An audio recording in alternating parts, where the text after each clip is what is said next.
Magandang hapon po sa ating lahat. Narito ang latest na weather update ngayong araw ng Tuesday, May 20, 2025. Sa kasalukuyan po ay patuloy pa rin nating binabantayan itong low pressure area na nasa labas ng ating Philippine Area of Responsibility.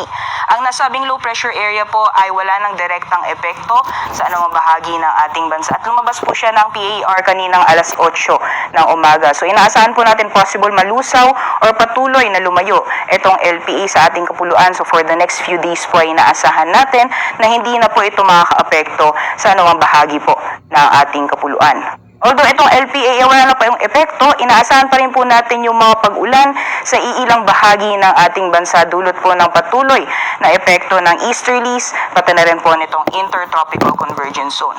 Kung nakikita po natin itong mga kumpul na kaulapan na patuloy nakaka-apekto sa malaking bahagi po ng Mindanao, pati na rin po dito sa Palawan, yan po yung intertropical convergence zone or ITCZ at dahil po dyan mararanasan pa rin po yung mga katamtaman hanggang sa paminsang malalakas na mga pag-ulan sa bahagi po ng Mindanao, pati na rin po sa Palawan at yung mga kaulapan po na yan ay nakaka-apekto din po dito sa may kanlurang bahagi ng Kabisayaan, particularly dyan po sa may Negros Island region, pati na rin po sa Western Visayas. Dyan po sa mga nabanggit na lugar, doble ingat po sa mga kababayan natin dyan dahil po flash floods or landslides dulot ng mga pagulan dala nitong intertropical convergence zone. Sa may gawing Eastern Visayas naman ay inaasahan din po natin yung mga pagulan dala naman epekto nitong easterlies or yung mainit na hangin na nanggagaling sa karagatang Pasipiko. So areas po ng Samar, sa Eastern Samar, sa Leyte at Southern Leyte, magiging makulimlim din po yung panahon na may kasamang kalat-kalat mga pagulan dala po ng epekto nitong easterlies. For the rest of the country naman po, ay inaasahan natin magpapatuloy pa rin ang maaliwalas na panahon at mainit na panahon, especially pagdating ng tanghali hanggang sa hapon. Wala po tayong namamataan na mga kapal na kaulapan na posible pong magdulot ng tuloy-tuloy na mga pag-ulan. So, mainit at maalinsahang panahon pa rin po inaasahan natin lalong-lalo na sa malaking bahagi ng Luzon, lalong-lalo na sa mga susunod na araw. Samantalang alamin naman po natin ang magiging lagay ng panahon dito po sa Luzon simula po bukas. For Luzon area po, expected pa rin na magpapatuloy ang mainit at maalinsahang panahon dala ng epekto ng easterlies. At kung may mga pag-ulan man, ay mga biglaan lamang po ito o mga panandalian na buhos ng ulan na paminsan-minsan ay may kasamang pagkidlat at pagkulog. Yan po yung tinatawag natin na isolated thunderstorms at mas madalas po yung nararanasan pagdating sa hapon o sa gabi. Temperature forecast naman po para sa mga piling syudad dito po sa Luzon bukas, dito po sa Metro Manila maaaring maglaro mula 25 hanggang 35 degrees Celsius. Naasahan naman po ang maximum temperature sa Lawag, aabot ng 33 degrees Celsius bukas at para naman po sa Baguio nasa 17 hanggang 25 degrees Celsius. For Tuguegarao naman po agwat ang temperatura ay maglalaro mula 27 hanggang 36 degrees Celsius, 23 to 33 sa Tagaytay at para man sa Legazpi maglalaro mula 26 hanggang 32 degrees Celsius. Bukas naman po sa magiging lagay ng panahon sa nalalabing bahagi ng ating bansa, itong axis po ng intertropical convergence zone unti-unti po siyang bababa, so makaka-apekto na lamang po yan dito sa may western at southern portions ng Mindanao, particularly dyan po sa may Zamboanga Peninsula, sa BERMM, Soc-Sargen, pati na rin po sa Davao region. So yung mga pag-ulan po ay posible pa rin maranasan dyan po sa mga nabanggit na lugar.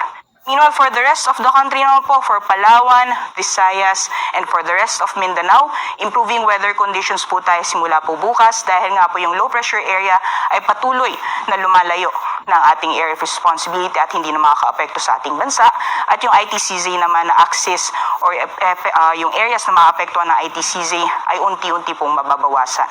So improving weather conditions po tayo dito sa Palawan, at na rin po sa may Western Visayas or Western sections ng Visayas. At isahan po natin ang partly cloudy to cloudy conditions for large portions of Visayas area and Palawan as well as for the rest of Mindanao. At kung may mga pagulan man ay dulot po yan ng mga isolated na thunderstorms.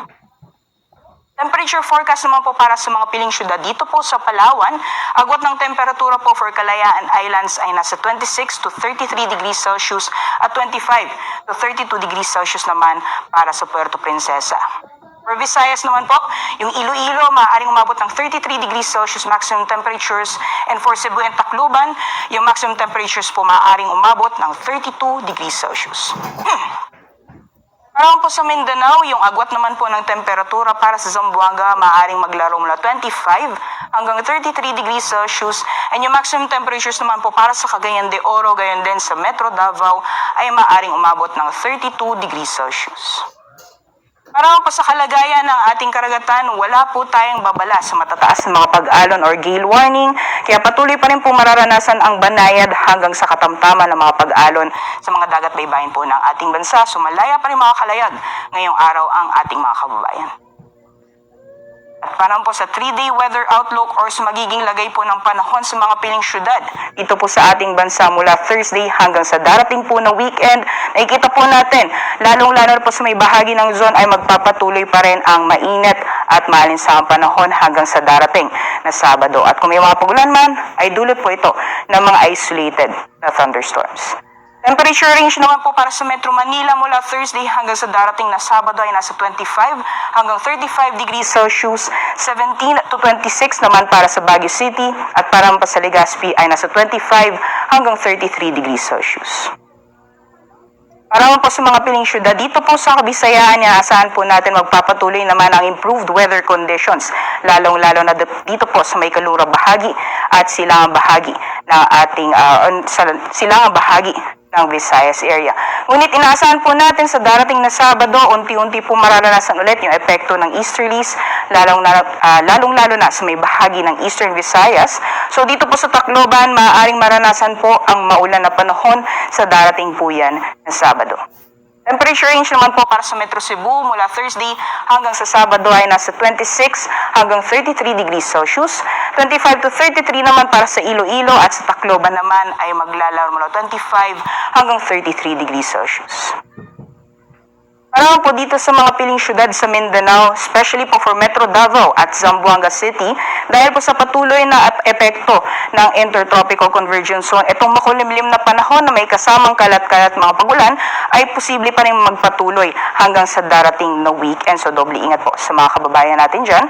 Samantalang for the rest of Mindanao area ay ina-expect po natin ang partly cloudy to cloudy conditions, at kung may mga pagulan man ay dulot po ito mga isolated na thunderstorms. Para sa mga piling syudad po ng Mindanao, yung agwat po ng temperature or temperature range sa Metro Davao ay maglalaro mula 25 hanggang 32 degrees Celsius. Sa Cagayan de Oro naman po ay nasa 25 hanggang 33, at sa Zamboanga naman 25 to 32 degrees Celsius. Sunset po natin ngayong araw ay 6:18 p.m. Sunrise naman po ay 5:27 a.m. Para sa karagdagang impormasyon, bisitahin lamang po ang aming social media accounts, pati na rin po ang aming website pag-asa.dust.gov.ph. At yan lang po, latest mula dito sa Pag-asa Weather Forecasting